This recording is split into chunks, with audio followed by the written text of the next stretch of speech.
नमस्कार, आप देख रहे हैं उत्तर प्रदेश न्यूज। हमें रामविलास यादव। आज हम बात करने वाला हूं अनुराग केस को लेकर के। अनुराग के पिताजी दावा करते हैं कि जो अपराधी हैं लालता रमेश, लालता का लड़का जो रमेश है और राजकुमार के जो बच्चे हैं और लालता के जो दोनों बच्चे जेल में बंद हैं, तो उनकी जमानत के फिराक में हैं ये लोग और उन्हें नाबालिग घोषित करना चाहते हैं। अनुराग के पिताजी का ये भी कहना था कि अगर कोई बच्चा इंटर फाइनल में है तो वो नाबालिग कैसे हो सकता है।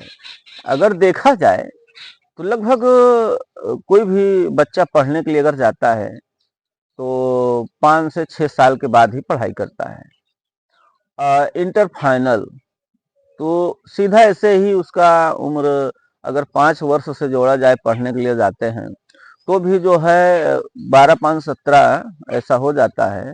और कहीं न कहीं बताया जा रहा है अनुराग के पिताजी द्वारा कि ये लोग नाबालिग नहीं हैं, ये लोग बालिग हैं। ये उम्र को कम करते हैं कई लोगों का। और जो ये राजकुमार है, राजकुमार को भी बता रहे थे कि हमसे बड़ा है, लेकिन इसका आधार कार्ड में बता रहे थे राजकुमार का कि उसका उम्र 44 वर्ष है, हमारा 50 वर्ष है, जो कि हमसे बड़ा है वो।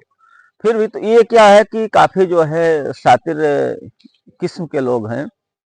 ये उम्र को घटा सकते हैं, जरूरत पड़ने पर बढ़ा भी सकते हैं। और जो दरोगा का भी चर्चा हो रहा था कि उम्र घटाया बढ़ाया, यानी कि वो लोग हर फरफंद में आगे हैं। और अब ये अपने बच्चों की जमानत चाहते हैं, जो भी उनके बच्चे हैं राजकुमार के और लालता के।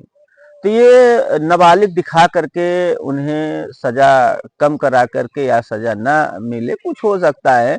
अब तो अब कोर्ट में मैटर चल रहा है, कोर्ट निर्धारित करेगी कि किस तरह से क्या करना है। बाकी ये लोग पूरे जी जामत से लगे हुए हैं कि इनका जो है जमानत हम बच्चों को करा लें। तो अब मोयन मुलजिम तो वही लोग हैं जो मारे हैं। अगर उन्हीं लोग को जमानत हो जाएगी इतनी जल्दी तो क्या होगा। ये जमानत के लिए अर्जी लगा हुआ था लेकिन इनकी खारिज हो गई है। अब जो है इन लोग बचाने के फिराक में बहुत कोशिश कर रहे हैं। अनुराग के पिताजी द्वारा पता चला है कि 3 तारीख को फिर जो है इन लोगों की सुनवाई है। अनुराग के पिताजी तो नहीं जा रहे हैं वहां पे।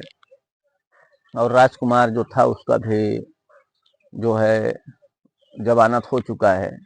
लगभग बताया गया 3 4 दिन 5 दिन पहले कुछ ऐसा समय कि हो गया है जमानत। वो भी जो है रात बिरात इधर उधर घूम रहा है। रात के घर के आसपास भी देखा जा रहा है। तो इस तरह से जो है वो लोग ऐसा कर रहे हैं